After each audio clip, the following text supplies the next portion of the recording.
Assalamualaikum warahmatullahi taala wabarakatuh. Bertemu lagi kita dalam episod kita yang terkini dalam membahaskan panduan cara belajar. So, hari ini saya santai-santai sebab malas nak duduk atas kerusi, dah duduk kat bawah dengan kita panggil dengan kita panggil pemegang handphone yang rendah ni, lebih mudahkan, lebih tenangkan saya. So kawan-kawan yang tengok tu rasa saya santai, saya memang santai. So kita hari ni kita nak cakap tentang satu tajuk yang saya kira-kira agak penting berkaitan keilmuan, iaitu adakah bijak kepandaian syarat penting dalam pelajari ilmu agama? Saya katakan tidak. Sebahagian orang akan kata, tidak, ia syarat penting sebagaimana dikatakan oleh Imam Al-Syafi'i, zaka'un wa hirsun. Saya kata, ya, dia di antara syarat. Syarat apa? Syaratul kamal. Syarat kesempurnaan orang tu ngaji ilmu agama bila masa dia ada kebijaksanaan yang kuat, lalu memudahkan dia untuk sampai kepada matlab. Tapi, adakah orang yang tak bijak tak boleh jadi tak boleh jadi mahir ilmu? Jawapannya tidak. Orang yang tak bijak pun boleh. Maksud tak bijak ni bukanlah safih, level bodoh, tak boleh fikir langsung, tak. Maksudnya dia kurang, macam ada orang yang biasa dapat 5A, 4A, 3A ataupun 2A. Orang ni maybe dia akan dapat 1A, 2B, 2C maybe macam tu, ataupun 1A, 1B, 3C, ataupun 1A, 4D. Maybe ada orang macam tu. Tapi bukan bermakna dia ni bodoh level tak boleh fikir. Bukan. Ini kita apa? Dia tak pandai lah, mula kata istilah tak pandai. Adakah tak boleh dia ngaji ilmu agama? Ya, kita kata boleh. Adakah dia ni tak boleh sampai kepada level yang mana budak pandai boleh sampai? Boleh juga. Tetapi dengan satu syarat penting. Apa syaratnya? Dia kena gila-gila usaha. Saya hairan tengok. Saya hairan sangat-sangat. Dalam bab belajar saya tengok. Budak yang pandai usahanya gila. Budak yang tak pandai usahanya tak ada. So memang dia takkan sampai pun. Faham? Tapi kita tengok budak pandai, kalau dia tak baca buku pun dia dapat jawab exam. Kita kata pandai, okey. Itu biasa sebab pandai dengan apa yang Allah bagi pada dia. Sementara budak yang tak pandai, lalu dia tak nak baca buku, tiba-tiba pergi ambil exam, agak-agak dapat apa? Dapat telur ayam. Kalaulah dapat, kan? So mudah kata, kebijaksanaan bukan syarat penting dalam pelajari ilmu. Apa-apa pun ilmu.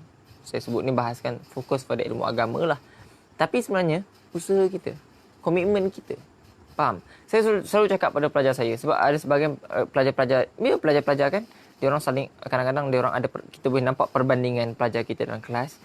Sebahagian kata, kita nampak dia ni corot keputusan dia. Ini pandai sebab memang otaknya pandai. Jadi keputusannya naik.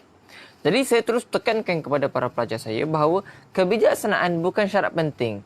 Syarat untuk berjaya, syarat penting gila-gila untuk berjaya, dua je. Antum ambil dua ni. Pertama, mahu yang gila-gila. Gila-gila maunya betul-betul nak. Yang kedua, usaha yang gila-gila. Bukan usaha yang biasa-biasa. Tak, usaha yang gila-gila juga. Dua ni kalau ada bodoh 10E pun akan jadi ulama. Akan jadi orang yang kuat ilmu agama. Gila-gila punya. Faham? Tapi kalaulah ada orang tu bijak, so dia malas-malas, tak mahu sangat, dia takkan sampai pun. Faham? Takkan sampai. Tapi kalau cuba kita tengok orang yang pandai, lalu usahanya gila-gila, memanglah kita kata layaklah dia untuk jauh perginya. Ilmunya tinggi, itu layak kita kata. Ini misalnya yang saya nampak zaman sekarang ni, yang saya tak pernah jumpa, ustaz ni saya tak pernah jumpa untuk sekarang ni, untuk hari bulan 28 hari bulan ni, saya tak pernah jumpa ustaz tu, saya tinggi jumpa. Walaupun ustaz tu bukanlah kita panggil Perdana Menteri ke apa, bukan. Biasa kan. Ustaz yang ada, yang mudah dijumpa, tapi saya tak pernah jumpa, barangkali kerana belum berkesempatan, tak ada rezeki nak jumpa beliau. Itu Ustaz Maulana Lutfi, masyhur kan beliau sekarang. Untuk 2020 ni, saya cakap tahun 2020 ni, moga video ni kekal lah. Lalu, saya dapat cerita bahawa dia ni memang keluarga yang pandai-pandai. Otaknya pandai-pandai. Lalu, saya dengar pula usahanya masa mengaji pun luar biasa. Maka, dengan apa yang dia sampai tu, saya rasa layak. Tapi, saya, orangnya otaknya lembab. Bodoh. Saya ni, So saya perlu untuk usaha gila-gila untuk sampai. Betul pun saya takkan sampai level dia. Tapi insya-Allah rezeki apa semua tu tidaklah mustahil. Cuma kita kata dasar adat dia susahlah sampai. Melainkan kalau beliau berhenti baca buku 5 tahun, berhenti mengajar 5 tahun, insya-Allah saya boleh, kita boleh menandingi. Tapi kalau beliau hari-hari pegang buku, tak dapatlah kita menandingi beliau. Baik, ala kulli hal, antum dah perlu faham dekat sini bahawa kebijaksanaan bukan syarat penting dalam dalam mempelajari ilmu. Tapi dia syarat tambahan ataupun kita kata vitamin saja. Macam ni lah. Orang tu dah sihat, lepas tu dia makan vitamin bagus. Orang tu memang badannya sihat dah, dan dia setiap petang dia masih lagi bereksersis, itu baik. Tapi orang yang badannya sakit, tak sihat, lemah, so dia nak sihat boleh tak boleh, tapi tak hidup saja. Dia kena lebih usaha daripada orang lain, daripada orang yang sihat. Jelas kat itu ya.